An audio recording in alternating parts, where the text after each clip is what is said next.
네, 김영환입니다. 요즘 젊은 사람들이 좋아하는 직업 중에 하나가 뭘까요? 건물주죠. 조물주 아래 건물주 이런 이야기도 하는데요. 그만큼 건물이 있으면 좋다라는 것이겠죠. 그런데 뭐 요즘에는 다 건물이 있다고 해서 행복하고 잘 살고 그런 것은 아니죠. 또 감당해야 될 몫이 있는 것이고요. 쉽지 않은 부분도 있습니다. 이제 부가가치, 건물의 가치가 떨어질 수도 있고 여러 가지 힘써야 되는 부분도 있죠. 뭐 오래된 건물은 계속 고쳐야 되고 상당히 신경 쓸 게 많죠. 근데 만약에 여러분에게 땅이 혹은 건물이 굉장히 큰 게 주어졌다. 그럼 여러분은 무엇을 하시겠습니까? 네. 저는 주중에 낮에는 교육하고 양육하고 훈련하고 저녁엔 예배하고 반별 집회하고 그렇게 좀 사용하고 싶습니다. 제가 반별을 이렇게 처음에 할 때 어떤 분이 건물을 좀 주겠다 이렇게 한 분이 있었습니다. 네. 그러다가 이제 어떤 일이 있으면서 사실 더 이상 진전이 되진 않았는데요. 지금도 어떤 분이 좀 목사님 이런 땅, 뭐 건물 이렇게 얘기하면 제 머릿속과 제 가슴에서는 선교가 나면 좋겠다, 학사가 나면 좋겠다, 뭐 이런 마음도 사실은 또 있지만 예배할 수 있고 교육할 수 있고 훈련할 수 있는 그런 건물이 있으면 좋겠다. 무엇보다 주차장이 있으면 더 좋겠다. 이런 생각, 주차장이 좀 넓게 있고 건물이 있으면 좋겠다. 이런 생각을 갖고 있습니다. 그래서 마음껏 교육하고 훈련하고 예배하고 그렇게 할 수 있는 장이 있으면 얼마나 좋겠습니까? 네. 자, 오늘 본문에 보면은 이제 아브라함이 땅을 얻는 이야기가 나옵니다. 네, 그 이야기가 어떻게 펼쳐지는지 같이 한번 좀 살펴보겠는데요. 먼저 1절부터 4절까지 같이 한번 읽어보겠습니다. 사라가 127세를 살았으니 이것이 곧 사라가 누린 햇수라. 사라가 가나안 땅 헤브론 곧 기럇 아르바에서 죽음에 아브라함이 들어가서 사라를 위하여 슬퍼하며 애통하다가 그 시신 앞에서 일어나 나가서 해 족속에게 말하여 이르되 나는 당신들 중에 나그네요 거류하는 자이니 당신들 중에서 내게 매장할 소유지를 주어 내가 나의 죽은 자를 내 앞에서 내어 다가 장사하게 하시오. 사라가 몇 세에 죽었죠? 120세에 죽었습니다. 자, 아브라함의 그 당시의 마음이 굉장히 슬펐겠죠. 네. 사라가 죽자 이제 아브라함이 무엇을 했습니까? 사라를 위해서 먼저 슬퍼하고 애통했습니다. 그리고 나서 이제 사라를 매장할 소유지를 사고 싶어 했죠. 그래서 헷 족속에게 사라를 매장할 소유지를 자신에게 팔라 이렇게 이야기했습니다. 그러니까 아브라함은 거래를 하려고 했어요.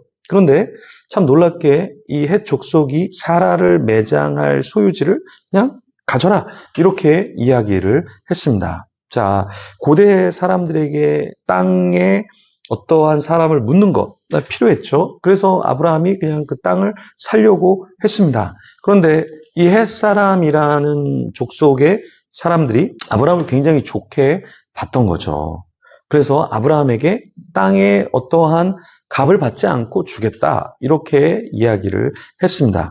그런데 어떻게 이 헷 족속이 아브라함에게 그렇게 대답할 수 있었을까요?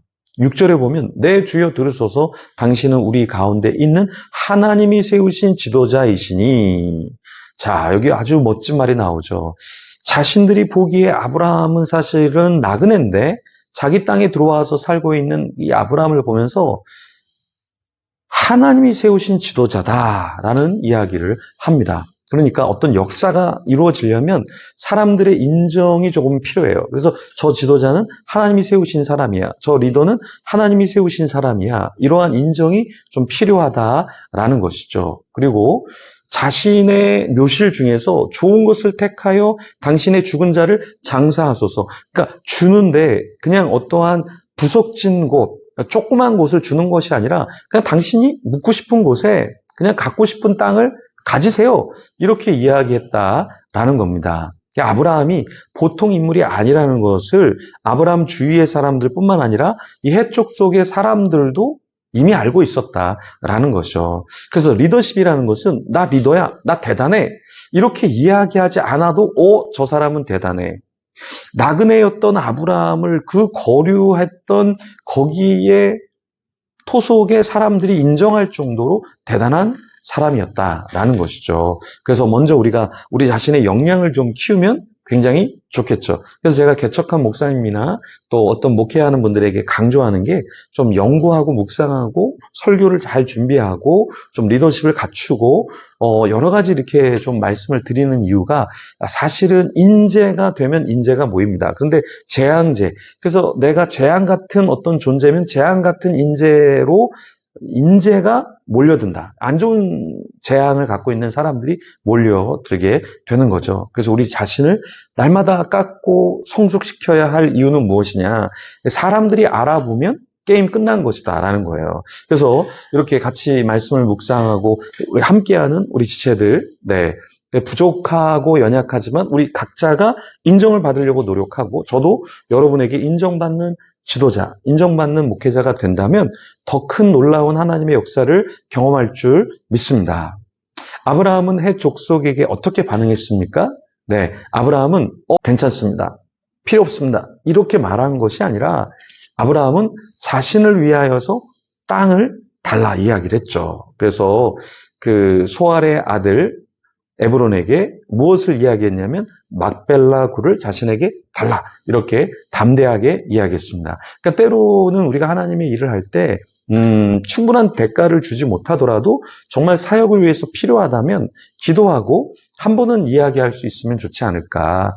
그러면 하나님의 역사가 있다면 어떤 놀라운 역사가 있을 줄 믿습니다. 그래서 저도 아무것도 가진 건 없지만 하나님이 땅을 주시고 하나님이 건물을 주신다면 하나님을 예배하고 다음 세대 목회자들, 또 목회자들, 이런 사람들을 좀 양육하고 훈련하고 또 우리 교회 지체들을 양육하고 훈련하는 그런 장소로 사용하기를 소망하는데요. 또 이렇게 영상을 보시면서 감동이 오시는 분은 꼭 연락을 주시기 바랍니다. 5년 뒤, 10년 뒤 이 영상을 보고 연락을 주셔도 괜찮습니다. 하나님의 역사는 당장 일어나지 않아도 하나님의 때를 기다리면 놀라운 역사가 일어날 줄 믿습니다. 자, 이제 에브론이 어떻게 아브라함에게 대답하냐면 자신의 밭을 아브라함에게 주겠다. 그리고 굴도 주겠다. 이렇게 11절에 이야기를 했습니다. 에브론이 이렇게 말하자 아브라함은 어떻게 반응했죠? 아브라함은 그 백성 앞에서 몸을 굽혔습니다. 그리고 값을 주겠다 이야기하고 돈을 받아달라라고 이야기를 했죠. 여기에 아브라함의 태도를 우리가 좀 보면요. 아브라함은 어떤 축복, 어떤 선물을 너무 그냥 당연하게 받아들이지 않고 몸을 굽혀서 표시를 했다라는 거예요. 그리고 자신이 어떤 값을 지불할 테니까 조금 받아달라 이렇게 이야기를 했습니다. 저도 잘 못하는 건데 우리 많은 사람들이 못하는 게 뭐냐면 어떤 선물을 줄 때 감격하면서 감사할 줄 모를 때가 참 많다라는 겁니다. 그리고 거기에 대해서 내가 뭔가 은혜를 갚으려고, 다 갚을 수는 없지만 조금이라도 좀 신용을 해야 되는데 이것도 좀 약할 때가 많다라는 것이죠. 여러분, 우리가 비전을 얻고 어떤 거를 얻는 것, 그것도 좋지만 누군가 비전에 동참하고 함께 해줄 때 감사하는 것, 그리고 감사를 표시하는 것도 필요한 줄 믿습니다. 그래서 저도 이렇게 함께 예배하는 분들, 묵상하는 분들에게 감사하고 싶습니다. 함께 이렇게 묵상해 주는 것도 감사하고요. 함께 예배하는 것, 주님을 사랑하게 나가는 것도 함께 하기 때문에 너무나 감사합니다. 이 감사를 좀 표시하고 싶습니다. 그리고 또 누군가 또 저를 돕겠다, 또 하나님의 나라를 돕겠다 하시는 분들이 있다면 먼저 감사를 드리고 싶습니다. 하나님의 사역은, 역사는 혼자 할 수 없는 것 같아요.